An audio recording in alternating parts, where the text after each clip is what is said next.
বিসমিল্লাহির রহমানির রহিম। প্রিয় দর্শক, আজকে যে কথাগুলো বলবো সেই কথাগুলো বলাতে হয়তো আমার ব্যক্তিগতভাবে অনেক ক্ষতি হবে। আমার ইউটিউব চ্যানেলের রিচ কমবে, সাবস্ক্রাইবার কমবে, ভিউ কম হবে। তারপরেও আমার এই ইউটিউব চ্যানেল বা সোশ্যাল মিডিয়াতে আমার বর্তমানে যে বিচরণ, যে চরম একটা পথকে বেছে নেওয়া, সেটার সবচাইতে বড় যে কারণ, সেই কারণটা হচ্ছে ভারত। আপনারা যারা ইউটিউবে কথা বলেন, ভিডিও তৈরি করেন, যদিও খুব বেশি মানুষ খুঁজে পায় না, তারপরেও যারাই করেন তারা নিশ্চয়ই অবগত আছেন যে ভারত নিয়ে কোনো কথা বললে ফেসবুক সহ ইউটিউবের বিভিন্ন ধরনের ব্লগ খেতে হয়। সেটা আপনার রিচ ব্লগ, কখনো কখনো ক্লেম, কখনো কপিরাইট, এই ধরনের অনেক ধরনের সমস্যা আপনাদেরকে ফেস করতে হয়। সেটা অনবরত আমি করে যাচ্ছি। তারপরেও দুঃখ নাই, কারণ আমার এই ইউটিউবে কথা বলার মেন উদ্দেশ্য হচ্ছে সেটা। বাংলাদেশ যেদিন ভারতের কাছ থেকে স্বাধীন হয়ে যাবে, তারপর দিন থেকে আমি আমার চ্যানেলে পুরানো দিনের বাংলা সিনেমা চালাবো। আমার প্রয়োজন নেই আর কথা বলার। আমি ব্যবসা করার জন্য ইউটিউবে আসি নাই। অতএব কথা আজকে আমাকে বলতেই হবে। আমি দীর্ঘদিন ধরেই যে কথাগুলো আমরা অনেকভাবেই বলছি আমাদের কনে পক্ষের কাছে, তো কনে পক্ষ তো স্বামী পক্ষের সাথে এক বেডে ঘুমান, যে কারণে তিনাদেরকে বলে লাভ নাই। তিনারা এমন একটা জায়গায় পৌঁছেছেন, কাশ্মীরের সাথে ভারতের যখন যুদ্ধ হয় তখনও তারা ভারতের পক্ষ নেয়। আমার পরিচিত আওয়ামী লীগের দু একজনও আছে এরকম। তিনাদের যুক্তি হচ্ছে কাশ্মীরের তারা সন্ত্রাসী কার্যকলাপ করছে, তারা জঙ্গি কার্যকলাপ করছে। তো যদি সেটাই হয়, তাহলে বাংলাদেশে যারা স্বাধিকারের আন্দোলন করেছে, যারা মুক্তির আন্দোলন করেছে, সেসব মুক্তিযোদ্ধা সহ শেখ মুজিবুর রহমান যারা ছিলেন, তারা কি সন্ত্রাসী ছিলেন, জঙ্গি ছিলেন? তো আমরা যদি মুক্তিযুদ্ধ করার কারণে বীরের জাতি হই, গর্ববোধ করি, সেখানে কাশ্মীরকে আমরা বলছি এখন সন্ত্রাসী, জঙ্গি। দিল্লিতে মুসলমান মার খাচ্ছে, কলকাতায় মার খাচ্ছে, মুম্বাইতে মার খাচ্ছে, সারা ভারত জুড়ে মুসলমানদের চরম একটা সংকটের মধ্যে ফেলে দিয়েছে এই ভারতের হিন্দুত্ববাদী যে উগ্র সংগঠন তারা। তারপরে আওয়ামী লীগের কিছু লোক আছে, তাদেরকে সাপোর্ট করেছে। কেন করছে? সেটা হচ্ছে ক্ষমতায় থাকতে হবে, যে কারণে আওয়ামী লীগকে কিছু বলে লাভ নাই। আমি আজকে খুব স্পষ্ট ভাষায় আমাদের গর্বের যে জায়গা বাংলাদেশ সেনাবাহিনী, তিনাদেরকে নিয়ে কিছু কথা বলতে চাই। ভারত দুঃসাহস দেখায় আমাদেরকে, আমরা নাকি খয়রাতি জাতি। আমি বাংলাদেশি বলছি, আমি বাংলাদেশি। কলকাতার মানুষ তো বাংলা বোঝেন, খোঁজ নিয়ে দেখবেন, এসে দেখে যাবেন যে আমরা যতটুকু ঝুটা ফেলে দিই খাওয়ার পরে, ততটুকু আপনারা কলকাতা সহ বিভিন্ন রাজ্যের মানুষ খেতেও পান না। আপনারা মনে করেন আমরা মাঝে মধ্যে ভারতে যাই, ভারতের সিরিয়াল দেখে ভারতের জিনিস কিনি। হ্যাঁ কিনি, আমাদের সেইটা তৈরি করার সামর্থ্য নাই, আমরা কিনি।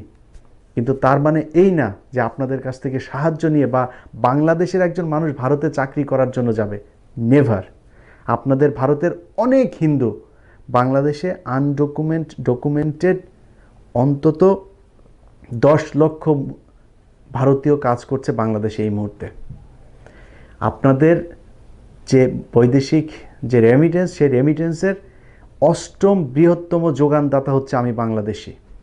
অতএব এগুলো মনে রেখে তারপরে আপনাদের কথা বলা উচিত। আমরা আপনাদের কাছে ধরা না, আপনারা আমাদের কাছে ধরা। শুধুমাত্র আওয়ামী লীগ ছাড়া আজকে যদি বাংলাদেশে অন্য কোনো রাজনৈতিক দল ক্ষমতায় থাকতো, আপনাদেরকে চেপে ধরার এই যে সুযোগ এসেছে, সেটা তারা করে ঠিকই দেখাতো। ভারতের যারা কিনা নিজেদেরকে মনে করেন যে আপনারা হচ্ছে পৃথিবীর মধ্যে বিরাট এক সম্মানিত জাতি, আপনাদের চাইতে সম্মানিত, আপনাদের চাইতে ক্ষমতা সম্পন্ন এরকম জাতি আর পৃথিবীর মধ্যে নাই। আপনাদের একেবারে বিনয়ের সাথে জানাতে চাই যে পৃথিবীর মধ্যে একমাত্র ছোট লোক, একমাত্র চোর, একমাত্র নিকৃষ্ট জাতি হচ্ছে, ধর্মান্ধ জাতি হচ্ছে ভারতের জাতি। আপনারা গরুর মাংস খাওয়ার জন্য মানুষকে পিটিয়ে হত্যা করেন। পৃথিবীর মধ্যে 3য় বৃহত্তর গরুর মাংস রপ্তানিকারক দেশই হচ্ছে আপনারা। আপনারা মুসলমানদেরকে মনে করেন যে তাদের বাঁচারই অধিকার নাই। এই আপনাদের দেশেই ভারতের অন্তত 3 কোটি মানুষ মধ্যপ্রাচ্যে মুসলমানদের ঘরে বাথরুম পরিষ্কার করছে, মুসলমানদের ঘর ঝাড়ু দিচ্ছে। তাদের ওইখানে তাদের সহায়তা না হলে আপনাদের চলে না।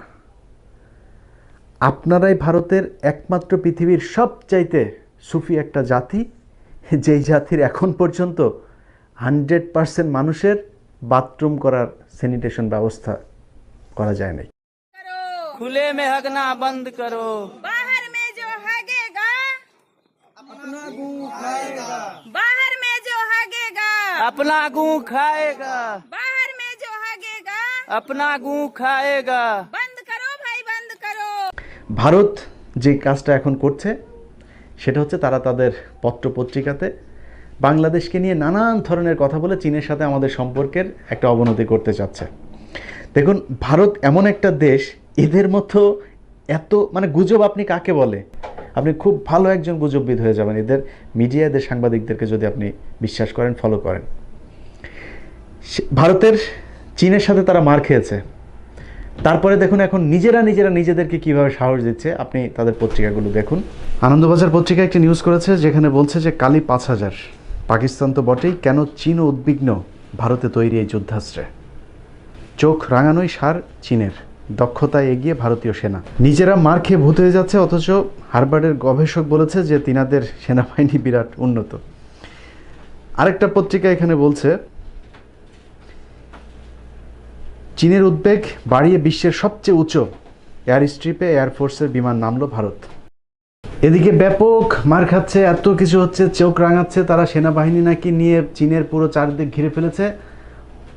তার মাঝখানে আবার তিনাদের যে চার দোকানদার, তিনি জন্মদিনের শুভেচ্ছা পাঠিয়েছেন চীনের প্রধানমন্ত্রীকে। একদিকে তারা ধরুন নেপালের কাছে মার খাচ্ছে, আবার আরেকদিকে এসে তিনাদের কাছে এমন সব আগ্নেয়াস্ত্র আছে যে অস্ত্র কিনা পৃথিবীর আর কোনো দেশের কাছে নাই। G24 ঘন্টা তারা একটি নিউজ করেছে যে ভারতের হাতে রয়েছে এই 7টি শক্তিশালী মিসাইল, চীন ভয় পেতে বাধ্য। মানে চীন এত ভয় পেয়েছে যে তাদের দেশের ভেতরে ঢুকে এখন বসে আছে। চীন দুঃসাহস দেখালে পাল্টা লাখাতে উঠছে অ্যাপাচে, অ্যাটাক ও MiG-29। এরকম নানান ধরনের কথা বলে তাদের পত্রিকাগুলো তাদের নিজেদেরকে সাহস দেওয়ার চেষ্টা করছে আর কি। তবে চারিদিকে আপনার এইসব ধরনের এই গুজব টুজব ছড়িয়ে যখন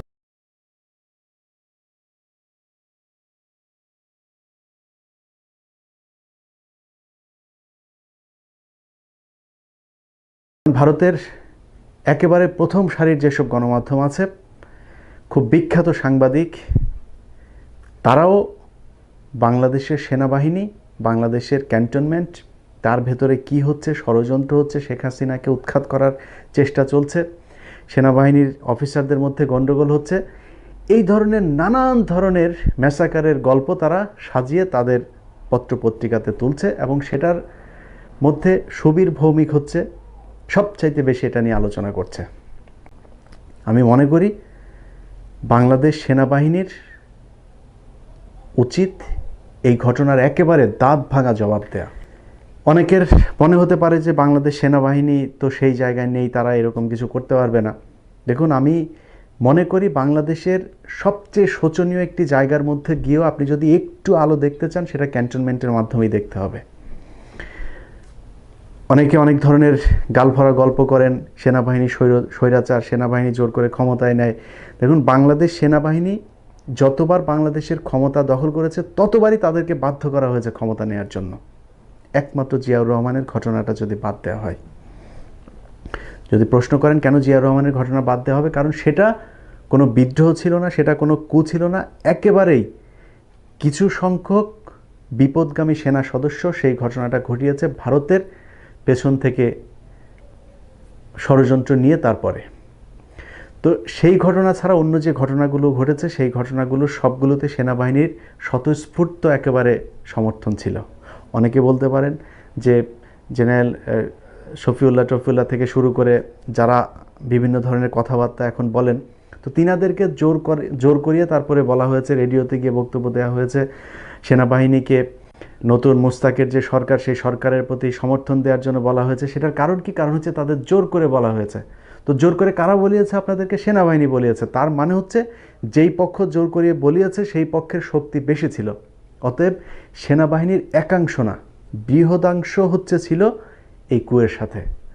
অর্থাৎ এগুলোর সাথে সেনাবাহিনীর স্বতঃস্ফূর্ত সংযোগ ছিল। আর জিয়াউর রহমানের ঘটনাটা যদি আপনি দেখেন, পৃথিবীর ইতিহাসে একমাত্র ঘটনা যেটা সেনাবাহিনীর একজন প্রেসিডেন্ট বা সাধারণ একজন প্রেসিডেন্টকে খুন করে তারপরে সেনাবাহিনী ক্ষমতায় নেয়, সেই যাকে খুন করা হয়েছে তার জানাজার নামাজে 3 বাহিনীর প্রধান যে তারপরে হাজির হয়।